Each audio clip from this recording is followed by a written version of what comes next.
आपल्या माणसाने फसवले, आपल्या माणसांना नेहमीच. दुर्दैव या मातीतला. आपली माणसं आपली माणूस कधीच पुढे जाऊन नाही देत, कधीच नाही. आपल्यातला एखादा पुढे जायला लागला की मध्ये पाय टाकणारी आपलीच आहेत. कवी कलश म्हणतो, राजे अरे पकडले गेलं हे कवी, कुणाची मजाल आहे या संभाजीला हात लावायची. कवी खरं सांगू काही, उंटाला बांधून फरफडत नेलं महाराजांना. हाच कुणाला माहितीच नव्हता आपले महाराज येथे. इतिहास लक्षात नाही का, शेवटची काही 2-4 मिनिटं आहेत. या मातीतून महाराष्ट्राच्या फरफडत नेलं.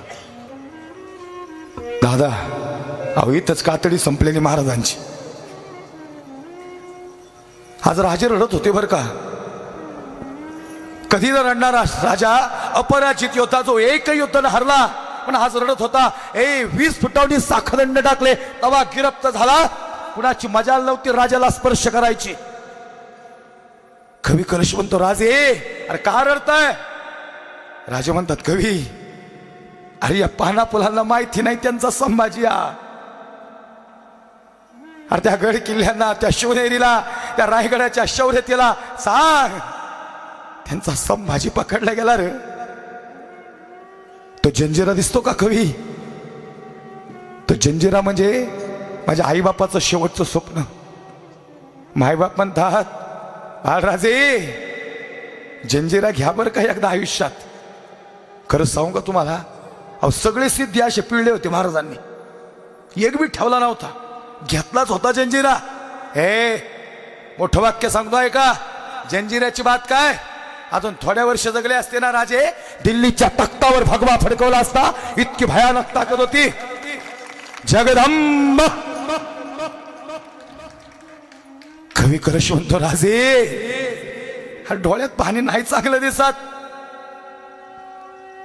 आई 40 दिवस डोक्यापासून नखापर्यंत जर देह फाडला असेल, मी बसणाऱ्या प्रत्येक व्यक्तीला कल्पना करा, विचार करा.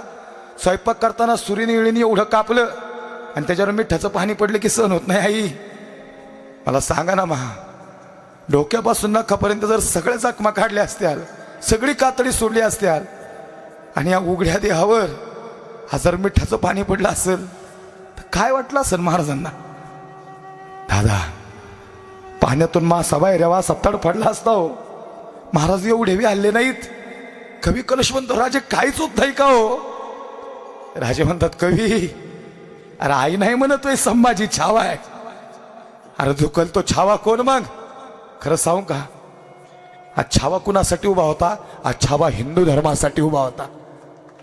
हिंदू धर्मासाठी उभा होता. महाराज मला अभिमान वाटतो, मी अखंड महाराष्ट्रभरांनी 5 राज्यात कीर्तन करताना. आमची बी आई मला म्हणते, कबीर महाराजांनी यार बोल. कधी कधी तू लई जहाल बोलतोस. जहाल बोलणं नाही आमचं. आमचं बोलणं समाजाला एकत्र करणंच आहे. आणि मोठंच वाक्य बोलू का आता, नाही भीड भारण तुका म्हणे सान थोर. हा कबीर महाराज काय जन्माला आलाय नंतर, तो मरताना हिंदू मारणार आहे ही गोष्ट आधीची लक्ष दिलाय का. क्यों तो ये भूमि किसकी है, ये भूमि हिंदू की है, ये भूमि प्रभु रामचंद्र की है. माँ ये भूमि सांता की नहीं, ये भूमि संतों की है. संतांच्या पदस्पर्शाने पावन झालेला महाराष्ट्र असाच उभा राहिला का. काय बलिदान आहे, शेवटच्या श्वासापर्यंत बलिदान दिलंय. भाऊ मी जर कधी पुन्हा येईन तेव्हा मी अफजल खान सांगेल. अर्ध्या तासाचा पवाड आहे, एका झपक्यातच उडवला अफजल महाराजांनी. हे कवी अरे त्या अफजलला एका झपक्यात उडवलाय माझ्या आबासाहेबांनी. एवढं बी हालून दिलं नाही. लई खतरनाक होता तो. त्याला म्हणाव, ज्याचा बाप सिंह असतो ना त्याचा पोरगा छावा असतो. छावा हे संभाजी. हे 2 वाक्य फक्त कीर्तनात ती शेवटची. औरंगजेब म्हणतो, हमें देखना है कैसे दिखता है संभाजी. हुजूर मत जाओ उसके सामने. खरंच एका झपक्यात उलटा करत महाराष्ट्रातलं रक्त आहे. लय भयंकर आग ओकतात त्याचे डोळे. मारुतीरायांना शेंदूर भाजावा असा लालहुंद दिया झालाय त्याचा आज. पण त्याला कौल दिलाय आई तुळजाभवानीने. कोल्हापूरच्या महालक्ष्मी, माहूरची रेणुका माता, वणीची सप्तशृंगी आणि आई भागेश्वरीनी त्याला कौल दिलाय. तो हालत नहीं हुजूर जाग्यावला. ए निकम्मो, अरे किसके ओर से हो? संभाजी के ओर से क्या मेरे ओर से हो? ते सहकारी काय म्हणतात माहिती का बाबा?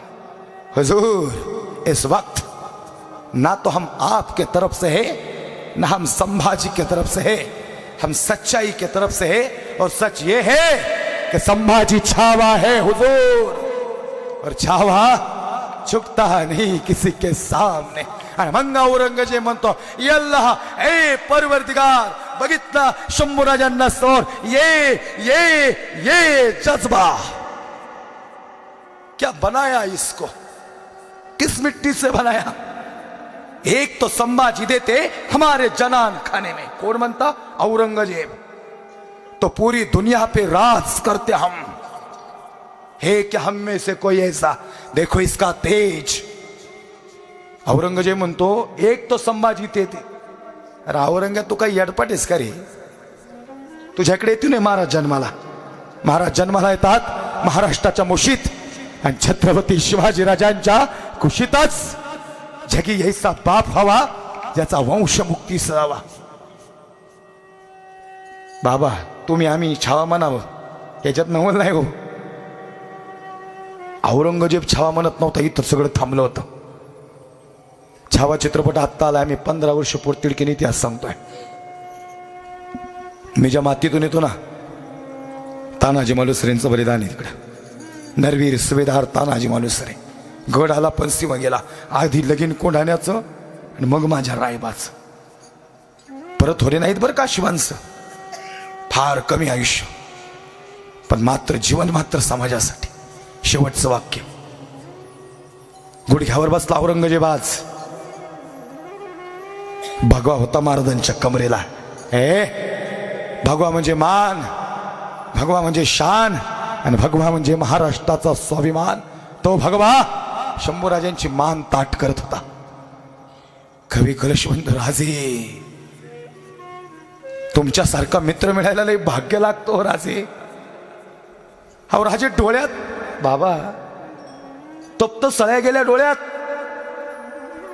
आणि नुसत्या खोबण्या उरल्या त्या रक्त ओकत होते डोळे. आज सिंहाच्या जबड्यात कॉलनी हात मोजूनी दात ही जात सांगणारी जीव निघत नव्हती. सपकन वार झाला आणि जगदंब म्हणणारी जीव ती म्हणत होती आबासाहेब लय वार झाले हो तुमच्या छाव्यावर. डोळे मिटून घेतो, तुमचा छावा तुमच्या भेटीला येतो.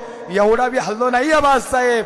सांगा आमच्या आईसाहेबांना छावा छावाच जन्माला आला आणि मरताना बी छावाच मरणार. औरंगजेब म्हणतो हमने आंखें निकाल दी इसकी. तुम्ही आम्ही छावा म्हणणं नवल नाही. आता औरंगजेब बोलला हमने आंखें निकाल दी इसकी, इसने आंखें नहीं झुकाई हमारे सामने. हमने जबान काट दी इसकी, इसने 2 लफ्ज रहम के नहीं मांगे हमारे सामने. हमने हाथ काट दिए, इसने हाथ नहीं फैलाए हमारे सामने. हमने पैर काट दिए, इसने घुटने नहीं झुकाए हमारे सामने. अरे सच में छावा है, छावा शेर का.